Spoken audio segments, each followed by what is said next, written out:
بسم الله الرحمن الرحيم وعنا ونكسن داوديال إدلكين ملكستو أجوجتان سو dhawaada saaxiibayaal sharaf iyo karaamo rasaas xooggan ayaa goordhow laga maqlay bartamaha deegaanka Gaarisa marka la dagaal ayaa halkaas ka qarxay markii ciidamada Soomaaliland ay soo xirxireen laba nin oo u dhashay beesha Ciise odayaal ahaa kuwaas oo magaalada Gaarisa u joogay arrin nabadeyn ah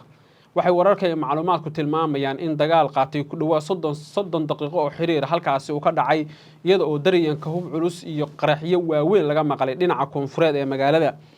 ciidanka Ciise ayaa laga cabsi qabaa inay magaaladaasi weerareen iyaga oo toddobaadkii la soo dhaafay markii dagaaladu halkaas ay ka dhaceen ay sheegeen in ciidanka Soomaaliland aysan hadii ay taabtaan odayaasha beesha Ciise dagaal ay ka xigaan maanta waxaa la qabtay laba oday dhaqameed oo beesha Ciise ah kuwaas oo la sheegay in magaalada Gaarisa ay u joogeen arrimo waan wixii inta ka dambeeyayna ciidanka militariga Soomaaliland waxay dadkaas u qaadeen oo ay damcaan inay magaalada ka saaraan laakiin ciidanka Ciise oo hubaysnaa ayaa ciidanka Soomaaliland dagaal kala hor yimid halkaasna dagaal aan la ogeyn khasaaraha dhimasho iyo mid ka dhaawac ayaa halkaas ka dhashay maadaama adeega isgaarsiinta meesha laga saaray si sax ah looma ogaan karo tirada dhimashada iyo mid ka dhaawac ah laakiin xogihii ugu dambeeyay oo helayna waxay tilmaamayaan in khasaaro xooggan uu dhinacyada kala gaaray marka laga hadlayo dagaalada halkaas ka dhacay xogta ugu dambeysay oo helayna waxay tilmaamaysaa in ciidanka maamulka Soomaaliland ay heleen gurmad kale si ay gacanta ugu soo dhigaan kuwa weerarka soo qaaday iyo kuwii ay rabeen inay magaalada ka saaraan hore saan idinku sheegay daawadayaal oo aad xasuusataan hore waxaan dhowr mar oo kala duwan idin sheegay in Soomaaliland aysan xilligan raali ka ahayn oo aysan doonayn in xiisadda Ciise ay samaroonka la soo gabagabeeyo taasi haday dhacdana Soomaaliland geeri siyaasadeed bay u tahay sababtuna waa in ciidanka Soomaaliland aysan rabin in halkaas heshiis uu ka dhaco hadii Ciise ay samaroonka heshiiyana dabcan meesha waxa laga dhisay maamulka guban ama maamulka awdal state in Gaarisa maanta marka uu dagaal ka dhaco dabcan wax ay ku faraxsan yihiin maahan Ciise iyo samaroonka laakiin sida saxda xaqiiqda jirta waxay tahay in Soomaaliland aysan iyadu doonin in halkaasi nabad ay ka hana qaado waxayna arintaasi ugu wacan oo ay dad badan aaminsan yihiin inay sabab u tahay in Soomaaliland ay si cad u doonayso oo ay si cad u rabto in heshiis even ba hadii la galayo maamulka Soomaaliland la soo marsiyo oo la ogaado wixii lagu heshiiyay iyo wixii aan lagu heshiin laakiin taas intaysan dhicin waxay dad badan aaminsan yihiin inay tani sinaba macquul u ahayn sinaba suuragal u ahayn waana tan hadda aan ka hadlayno ee sheegaysa in maamulka Soomaaliland uusan raali ka ahayn in Gaarisa xabadda laga joojiyo oo wada hadal iyo wada xaajood xaaladda lagu dhameeyo laakiin si walbaba ha aatee dadka odarasa arrimaha siyaasadda ayaa dhowr mar oo kala duwan waxay soo jeediyeen in aqliga iyo miirku u shaqeeyo isla markaana laga wada hadlo wixii xalka ugu jiro dadka walaalaha ah ee wadaaga ah daris wanaaga ah waxaan moodaa markii hore waxaan soo tamin jirnay warbixino ku saabsan in Ciise iyo samaroonku ay dagaalamayaan oo ay nafta isu keeneen hadda militariga Soomaaliland ba waxa laga celcelin la yahay nimankii Ciise militariga Soomaaliland ba waxa laga celcelin la yahay samaroon militariga Soomaaliland waxa laga celcelin laayay odayaashii xaldoonka ahaa ee Gaarisa joogay ay raba inay arinta xaliyaan baa laga celcelin laayay yaani taasi waxay ku tusinaysaa in nimankan jooga magaalada banaanka magaalada Gaarisa aysan xaldoon ahayn isla markaana xaaladdu ay marayso meel aan waxba laga qaban karin si walbaba ha ahaatee dadka odarasa arrimaha siyaasadda ayaa xilligan ku talinaya in aqliga iyo miirku uu shaqeeyo isla markaana laga wada hadlo wixii khaladaad ah ee jira iyada oo dhowr mar oo kala duwan ay xaaladdu gaartay meel aan waxba laga qaban karin laakiin si waan ku sheegi karaa oo waan ku oran karaa nimankan la yiraahdo Ciise odayaashooda la qabto iyo siyaasiyiintooda la qabto kama gargortamaan inuu dhiig daato bay ka xigaan sida saxda inuu dhiig daato oo halkaas lagu kala dhamaado bay ka xigaan laakiin sida saxda ayaa waxay tahay in odayaashaasi ugu dambeyntii la iska sii daayay maadaama ay arkeen ciidanka Soomaaliland inay xaaladdu faraha ka baxday waliba hadii aan odayaasha la sii deyn lahayn oo dagaaladaasi ay sii socon lahaayeen waxaynu arki lahayn wax fool xun oo halkaas ka dhaca waxayna sidaas la mid arki lahayn iyadoo xaaladdu ay faraha ka baxdo waana waxa ugu muhiimsan ee hadda ay dhinacyadu ka shaqeynayeen oo bilihii la soo dhaafay aan arkaynay iyadoo oo dhowr mar oo kala duwan halkaasi dagaal ay ka dhaceen xubno muhiim ah oo ka tirsan maamulka Soomaaliland ayaa toddobaad ka hor sidaas la mid ah sheegay in laba oday dhaqameed oo mid kamid ah oo hore soo noqday barasaabka gobolka Salal ay diideen heshiis rasmi ah in halkaasi la dhex dhigo xataa Somaliland odayaashooda saxda ah waxay rabaan in iyaga heshiiska la soo mariyo bal markan waxa ay la daawataan mid oday dhaqameedkan oo si adag ugu hanjabaya Somaliland beesha ciisana u dhashay ka bilaabmaya shirkayga jiraad dawladda Soomaaliya sheegay asalaam madaxweyne ku xigeenka oo ninkii balaayada halkaa ka dhacday dhigaya oo ninkaan ishayna ah oo ninkii haddii alla yidhaaho ka bilaabmaya shirkayga jiraad dawladda Soomaaliya sheegay asalaam dadkii u soo dhitaan hayn dadkii u soo dhaawacmaan hayn dadkii dhiigooga iyo meelkooga iyo muruqoogaba ku soo bixiyaan halkay ka noqoto ballaxaad iyo lalow iyo caado 5,000 oo ina bayaal oo cidiyahooga weli hataa dabayshu soo saartaa iyo meelagoo sidaa oo u soo dhimanay sid iyo sid kaasoo dawladda sheeganaysay tahay saami waxaan ka helnay ma jirto haba yaraatee saami kama hayno waxaan ka haynaa wasiirka walwalaha oo saqajaan oo loo samaystoon ciise oo waxa iyo wax kale ku filan yahay la jirin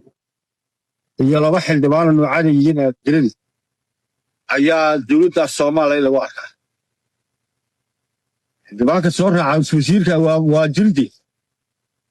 jibka reerka uma ka shaqeeyo wax kale kama shaqeeyaan waa horgallo weeyaan waxay yihiin ku magacaabeen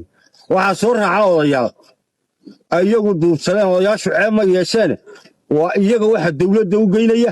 odayaashayada iyo caaqladayada maran habaabiyey ee dadka ka hor keenay waa horgalka jirde iyo wasiicii walwile iyo ninka booliska sheeganay waa dawladda been haw sheegina waxaan leeyahay wasiirow iyo ninka maxay cabdi muuse la yidhaahdow iyo buuniyow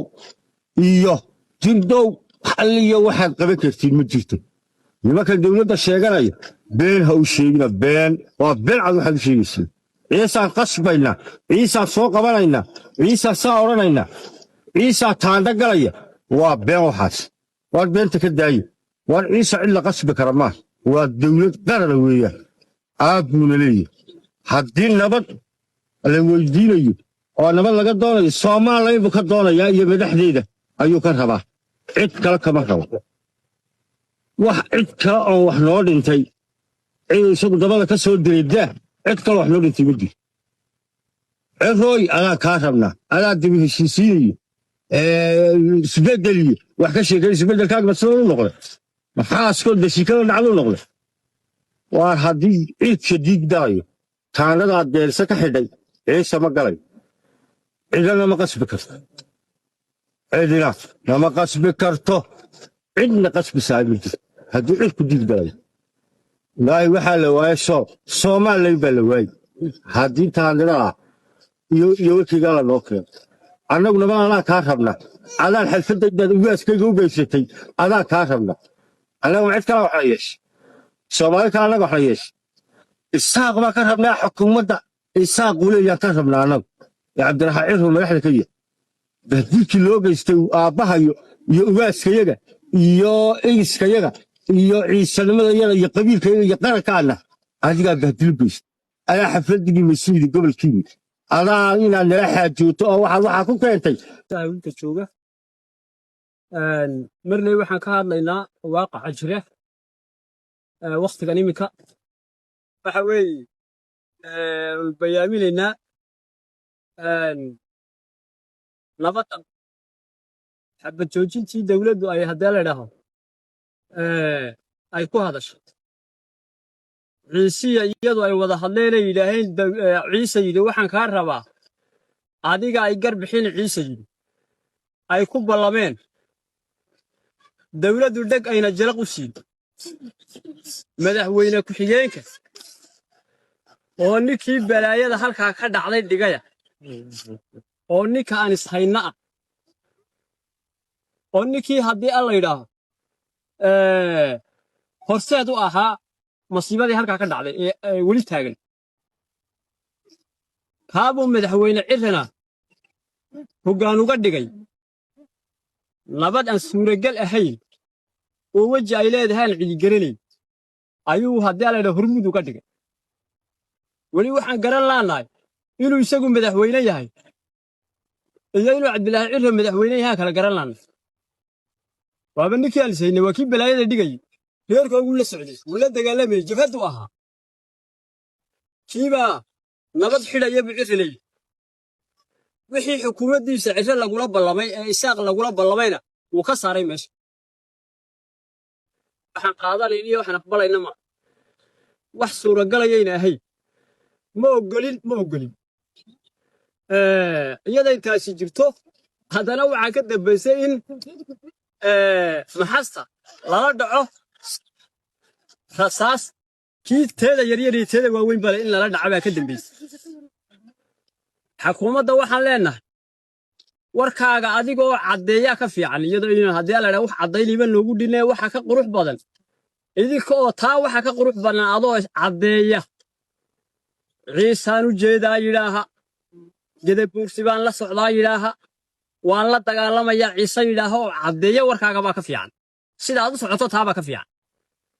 laakiin nagu qasbi maysid madaxweyne ku-xigeenna nagu qasbi maysid nabadaad qasab ku qaadanaysiin oo geerisaan taadhooyinka aad haddii la dhaho qasab